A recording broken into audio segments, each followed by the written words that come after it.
भजमन नारायण नारायण हरि हरि भजमन नारायण नारायण हरि हरि श्रीमन नारायण नारायण हरि हरि लक्ष्मी नारायण नारायण हरि हरि भजमन नारायण नारायण हरि हरि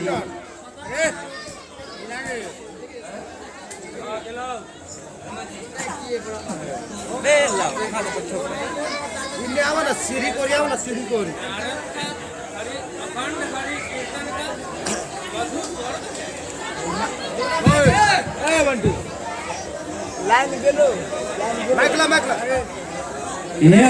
निश्चिंत भ्रमण कर अब लौट रहा है और हमें लंका और अयोध्या का शुभ समाचार सुनने को मिलेगा। नारायण नारायण प्रणाम पिताश्री अशिवान भव कीर्तिमान भव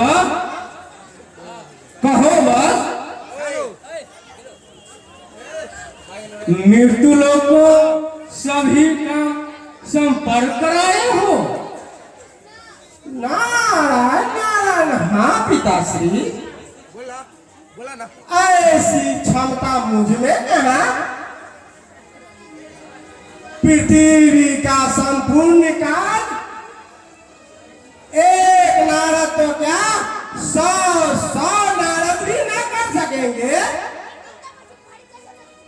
हाँ पर आपने जिस कार्य मुझे सौंपा था वो अवश्य पूरा कराया हूँ। तुम्हारी बात परता के आगे कोई नहीं टिक सकता। अब मुझे सर्वप्रथम अयोध्या और कौशलपुर का समाचार सुनाओ।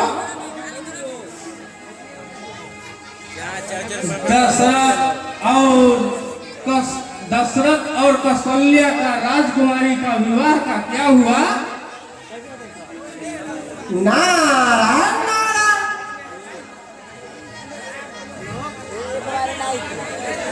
आज से 5वें दिन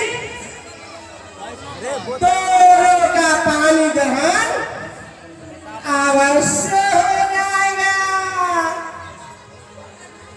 ऐसी घोषणा तो सकौशल नरेश के समक्ष कराया हूँ। नारायण नारायण मेरी घोषणा सुनते ही कौशल नरेश तत्क्षण अपने दूत को परिणय पत्र के साथ अयोध्या भेज चुके हैं। नारायण नारायण उत्कर्ष महान उत्कर्ष और सभी जटिल समस्याओं का समाधान हो जाएगा।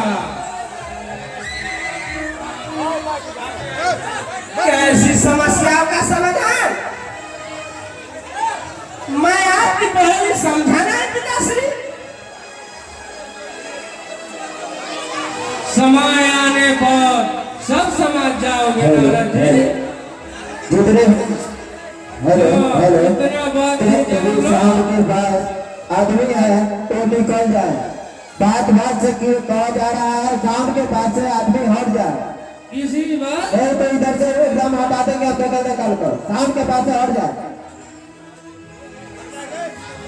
नर के रूप में धरती पर अवतार लेंगे। नारायण नारायण मेरे प्रभु नर के रूप में अग्नि पर अवतार लेंगे। और निश्चय किसी नए अवतार का लीला देखने को मिलेगा। नारायण नारायण। पीड़ा दानवी भाव से मुक्त होने वाला है। अब तीनों महादेव की लीला अपरंपार है। ताश्री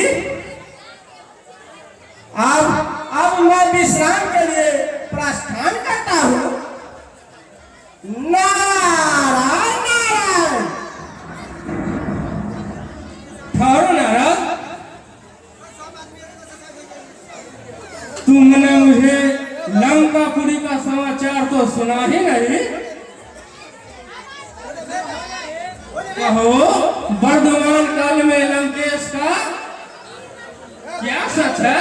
जायचं रे राहुल, जायचं. नारायण नारायण। मैं तो कहना ही भूल गया पिता श्री। क्या बताऊं? डरते डरते जब मैं लंकेश्वर के यहाँ अवतरित हुआ तो लंकेश्वर ने मेरे साथ हक धर्मिता करने लगे और ऊंची आवाज में पूछने लगे, कहिए देवर्षि, कौन सा मानव है जो मुझे मृत्यु का व्यंजन कराएगा? मैं उसका नाम सुनना चाहता हूं। जब मैं बताने से इनकार करने लगा, धातु होकर बोलने लगा, ठीक है, आप नहीं बताए, मैं शीघ्र ही ब्रह्मलोक के लिए प्रस्थान करता हूं। वही मेरे आराध्य देव ब्रह्मा से उस असामान्य मृत्यु का मानव का नाम अवश्य जान के लौटूंगा। नारायण नारायण। मैं तक्षण ब्रह्मलोक के लिए रवाना होता हूँ पितामह।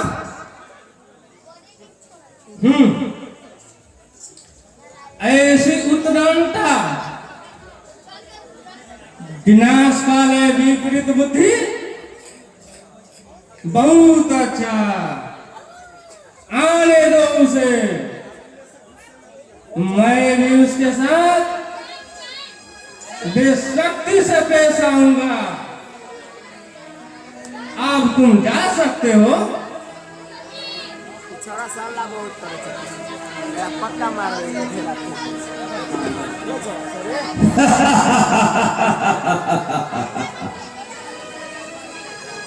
हट जाओ मेरे सामने से।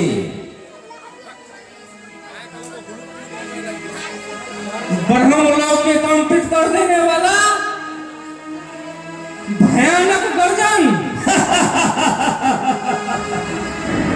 लगता है कि लंकेश आ रहा है। हट जाओ मेरे सामने से। मुझे रोकने का दुशासन तो प्रजापति ब्रह्मा भी नहीं, और तुम लोग उनके पार्षद होकर मुझे रोकने की चेष्टा करते हो।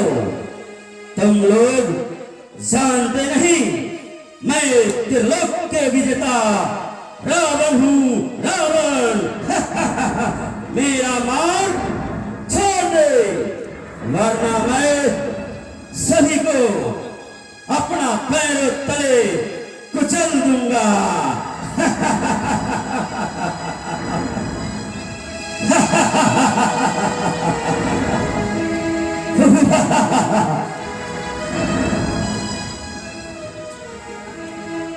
आराध्य देव, परमपिता ब्रह्मा के प्रणाम स्वीकार हो।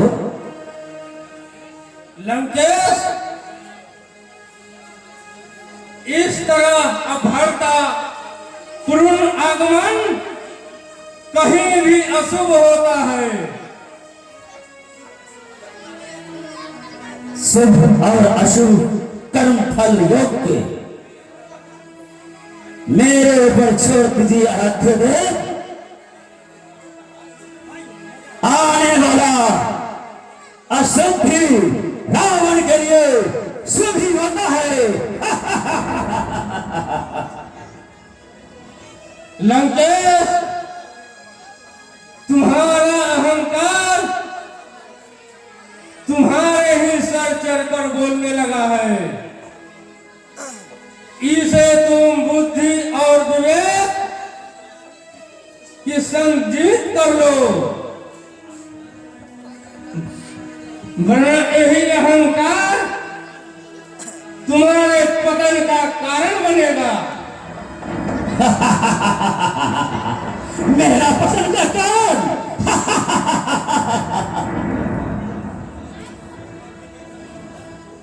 महाबली अशोक सम्राट के सामने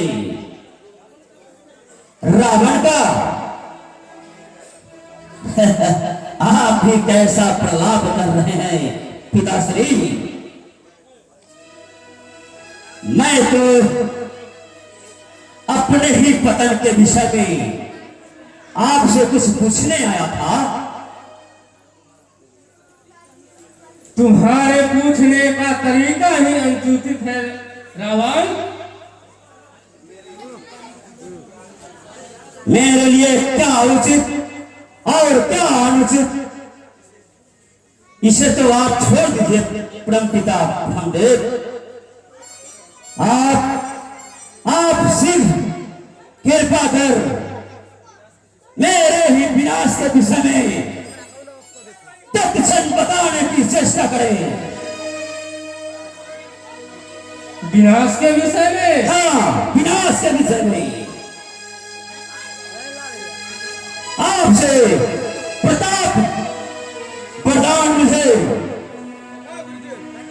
पूर्णतः निर्भयता प्रदान नहीं कर सका। त्रिलोक में वीर गंधर्व किन्नर मानव नाग इत्यादि चाहकर ही मुझे कुछ नहीं बिगाड़ सकता, किंतु आपने मुझे तो मानव से सावधान रहने की बात कही थी। ऐसा क्यों? मानव मानव मानव, वह कौन सा मानव है? वह किस मां की गोद में अवतार लेगा जो मुझ जैसे विकराल दैत्य से सामना कर सके? हे सृष्टिकर्ता, यथाशीघ्र आप उस नर का नाम बताएं। सुनो लंकेश्वर, अग्नि पर अवतरी प्रत्येक प्राणी को अपनी अपनी नियति को अनुसार फल भोग कर इस नश्वर शरीर से मुक्त होना ही पड़ता है। तुम अपना काल का इंतजार धैर्य पूर्वक करो। मेरे लेखक अनुसार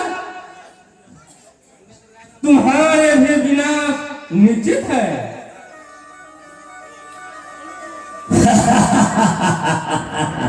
महापंडित रावण को अपनी तेज वाणी से धमकाने की चेष्टा कर रहे हैं। आप तो मेरे आराध्य देव हैं, इसलिए तो आपको सोच समझकर बताना चाहिए था। यही तुम्हारी इच्छा है तो सुनो। कौशलपुर की राजकन्या कौशल्या और अयोध्या नरेश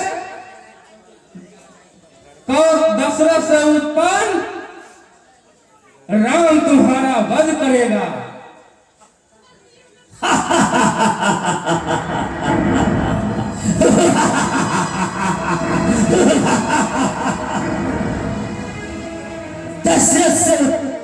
दशरथ पुत्र राम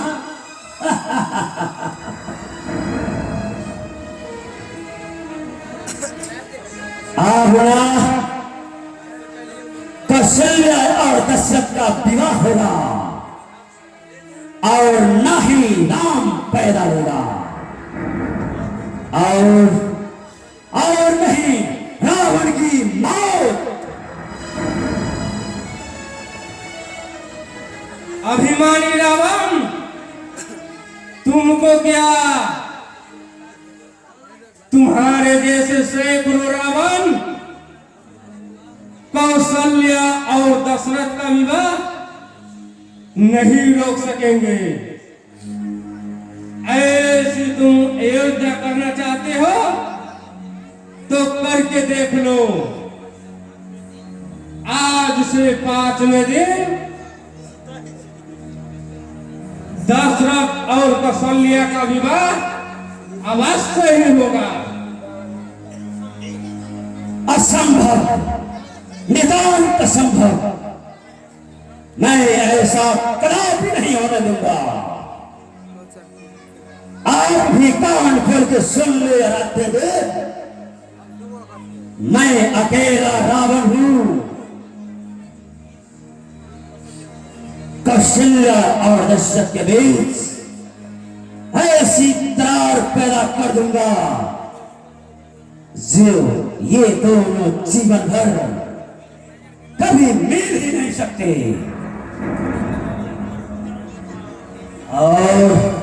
और तो मैं सदा के लिए अमर हो जाऊंगा।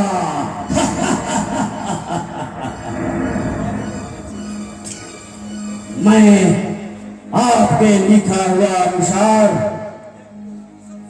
लेख को असत्य ही साबित कर दूंगा।